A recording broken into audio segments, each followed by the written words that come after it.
விவசாயி பேச்சில் கால் வைத்தால்தான் நான் போட்டில் கை வைக்க முடியும். தமிழ் தேசிய மக்கள் விடுதலை கழகத்தினுடைய முதன்மை ஊழியர் சகோதரி காஞ்சனா அவர்களை வாழ்த்துகிறார்கள்.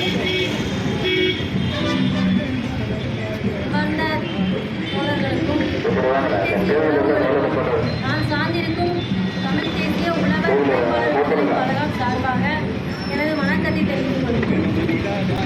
ஒரு நாட்டிற்கு முக்கியமானது விவசாயம். அதனால்தான் ஒரு நாட்டின் முதுகெலும்பு விவசாயம் என்பதாகும். அதனால்தான் விவசாயி பேச்சில் கால் வைத்தால்தான் நான் போட்டில் கை வைக்க முடியும் என்பது பழமொழி. அதற்கு ஏற்றவாறும் இந்த விவசாயமானது நமது உணவு, உடை, இருப்பிடம் ஆகிய மூன்றவற்றையும் இந்த விவசாயமானது பூர்த்தி செய்கிறது. அது மட்டுமில்லாது மக்களுடைய உணவிற்கும் பொருளாதார வளர்ச்சிக்குமே விவசாயம் முக்கிய பங்கு வகிக்கிறது. அதனால தான் நம்மளவர் ஐயா சொல்லியிருக்காங்க, உலகோர் உழைத்தால்தான் உலகோர் பிழைப்பர் என்று. நம் முன்னோர்களும் அதை பின்பற்றி தான் விவசாயம் செஞ்சாங்க. இயற்கை வழி மேலாண்மையெல்லாம் செஞ்சாங்க. எப்படிதான் இயற்கை உரங்கள் விட்டாங்க, இயற்கையான பூச்சிக்கொல்லி மருந்துகளை போட்டாங்க. அதனால தான் முன்னாடியெல்லாம் மண் வளத்தை அதிகப்படுத்தினாங்க, நீர் மேலாண்மை அதிகப்படுத்தினாங்க, மண் வளத்தெல்லாம் பெருக்கினாங்க, சுற்றுச்சூழல் பாதுகாத்தாங்க மெயினாக. ஆனால் இப்போ நவீன காலத்தில் கொண்டு வந்திருக்கிற ரசாயன உரங்களும் சரி, செயற்கை தொழில்நுட்பங்களும் சரி, இந்த மண் வளத்தை பாதிக்கிறது. இந்த ரசாயன உரங்கள் முதல்ல மண் வளத்தை அழிக்குது, அது மலட்டுத்தன்மை அடைய செய்யுது. அது மட்டும் இல்லாமல் மனுஷங்கள்லாம் உணவுக்கு செலவழிக்கிற காசை விட அதிகமாக கொண்டு போய் ஹாஸ்பிட்டலில் செலவழிக்கிறாங்க. பொருள் அத்தனையுமே விஷமாக தான் இப்போ விதைக்கிறாங்க. மக்கள் எதையுமே இயற்கை முறையில் வேளாண்மை பண்ணலை. மாடு எல்லாம் முதல்ல உணவு முறைக்கு போகும், இப்போல்லாம் இங்கே ரசாப்பு கடைக்கு தான் போகுது. அப்படிங்கிற முறையில் தான் இப்போ விவசாயம் பண்ணிக்கிட்டு இருக்காங்க. சுற்றுச்சூழல் பாதிக்கப்படுது. அது மட்டும் இல்லாமல் சுற்றுச்சூழல் மூலமாக மண் வளத்தை பாதிக்கப்படுகிறது. அது மூலமாக நிலத்தடி நீரும் பாதிக்கப்படுகிறது. தாய் குழந்தைக்கு கொடுக்குற தாய்ப்பால் முதற்கொண்டு இப்போ விஷமாக தான் மாற்றிட்டு இருக்கு.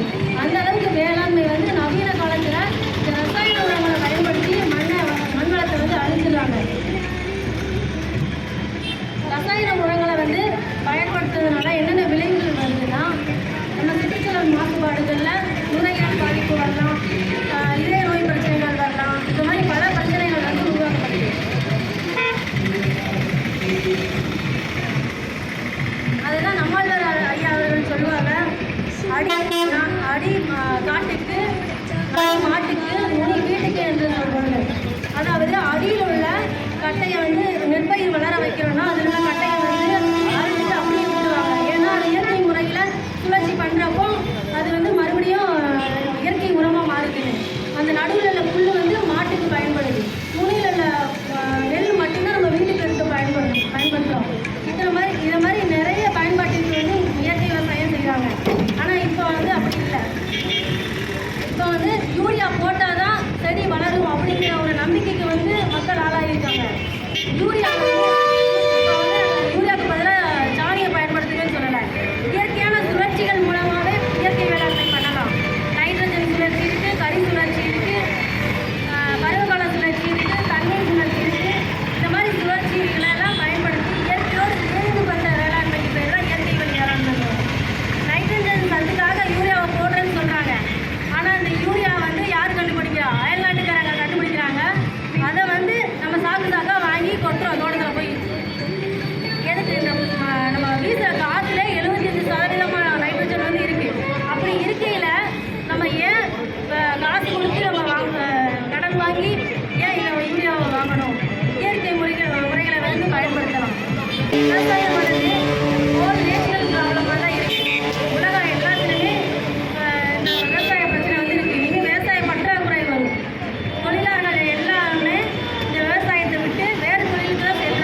கழிவு மூலமாக அதிக பாதிப்பு ஏற்படுத்துகிறது. அது மட்டுமல்லாமல் அந்த அந்த கேபிள்கள் அதிகமாக சூடாகும் போது நியூக்ளிக் என்று சொல்லக்கூடிய ஒரு மைக்ரோ செல் உருவாகுது. இது மண்ணில் உள்ள நார்மலாக உள்ள சக்தியை அழிச்சிருக்கு. அப்படிங்கிற அளவுக்கு இந்த சோலார் இருக்கு. இவ்வளோ பாதிப்புகள் இருந்தும் இந்த பன்னாட்டு நிறுவனமும் பெரு முதலாளிகளும் தரகு முதலாளிகளும் சேர்ந்து மக்களை கொள்ளையடித்து கொண்டிருக்கிறார்கள். அதுபோலத்தான் இந்த காற்றாலை தொழிற்சாலையும் அதுபோலத்தான் மண்ணுக்கு அடியில் பல சதுர அடி தோண்டி எடுக்கிறார்கள். அதன் மூலம் மின் இணைப்பு கொடுக்கிறார்கள். இதனால் அதிகமாக மின் கசிவு ஏற்படுகிறது. ஏகப்பட்ட நிறைய ஊர்களில் வந்து காற்றாலை தொழிற்சாலை அமைச்சிருக்காங்க. அது மூலமாக நிறைய பாதிப்பு. அந்த இடத்துக்கு மட்டும் இல்லை, அதை சுற்றி உள்ள இடங்களுக்கும் சரி, பக்கத்தில் உள்ள ஊர்கள் கிராமப்புறங்கள் அனைத்துக்குமே இந்த மின் கசிவு தாக்கம் வந்து அதிகமாக பாதிக்கப்படுது. அதனால் அந்த நீர் பற்றாக்குறை ஏற்படும், மண் வளம் கண்டிப்பாக பாதிக்கப்படும். இந்த பக்கத்து ஊரில் வந்து சோலார் அமைச்சிருக்காங்கன்னா அதுக்கு சுற்றுப்புற கிராமங்களில் என்ன பயிர் போட்டிருந்தாலும் ஒன்றும் வராது. ஏன்னா அந்த அளவுக்கு மண்ணை வந்து அழிஞ்சிடும். தோழர்களே, நாம் இந்த வேளாண்மைக்கு உறுதியோடு